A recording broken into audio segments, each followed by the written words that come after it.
And then there's stage 3 of alcohol use disorder. And this is where the stage 1, the experimental stage, trying different things, has turned into stage 2, which has become basically creating a habit of drinking on a consistent basis and maybe binge drinking, to stage 3.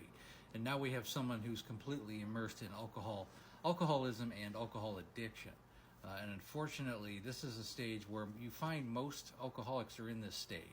This is where they've been drinking for a period of years, maybe decades.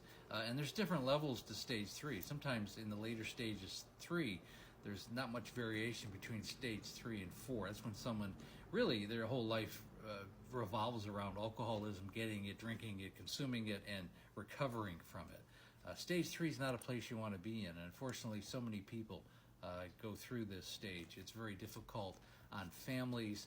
Relationships begin to fail. There's health issues certainly that take place. Financial issues, productivity issues, and quite often legal issues. So let's delve into this a little bit further. Stage 3, and really the saddest part, is that the person really becomes, they lose themselves. They lose who they once were. Hobbies or interests that they were once really involved with, or it was a big part of life, they kind of go by the wayside, as do relationships. And any relationship can be affected by this. Could be parents, children, spouses, siblings. Everything will take a back seat to the alcoholism. Unfortunately, so many families look at it from their standpoint and they say, well, the alcoholic in our family chose alcohol. No, they didn't. They didn't have any other choice other than the alcohol. They're not choosing alcohol over you. Their only choice is alcohol. That's part of the mental health care disease. It's crushing for families and anyone in a relationship with somebody who is, dealing with drugs or alcohol. Either or. They're really, really very similar in their origins. So, unfortunately, the person will become immersed in the disease, in the alcohol, and it takes over everything. I can remember one time in my wife's case. She died 4.5 years ago from alcohol use disorder, and there was a time where she had a knee replacement surgery. It was a pretty big surgery. And yet she hadn't had a drink in a few days, obviously, because she had had the surgery and then recovery. And when they sent her home, she would sneak out at night, like 1:30 in the morning when we were sleeping, on her crutches with the boot on.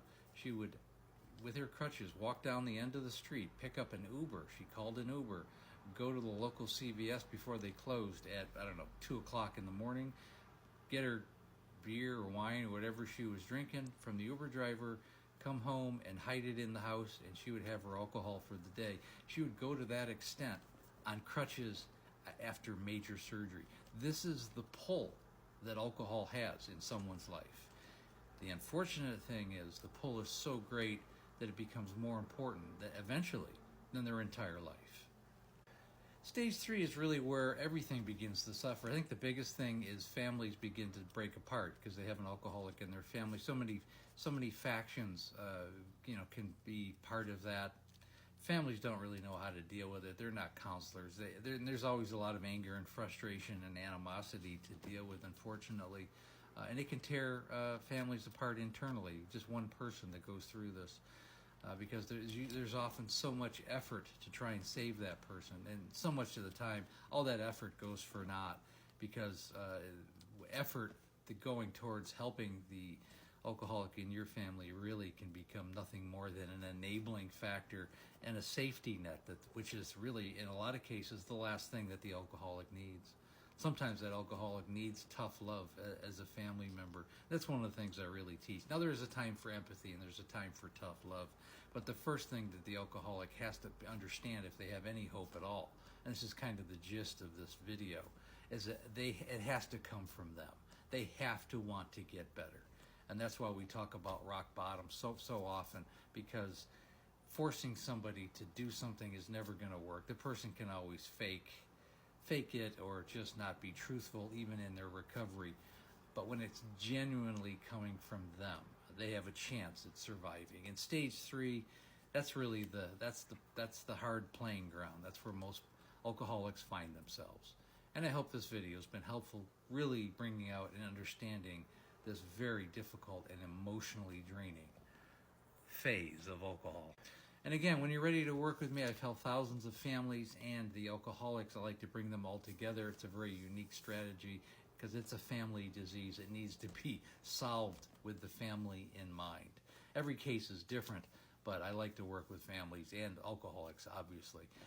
And if you would click on the link above, go to the link tree, schedule a Calendly call. The Zoom call takes about 45 minutes to an hour. We do a deep dive and we go over the program. Want to make sure you're a good fit.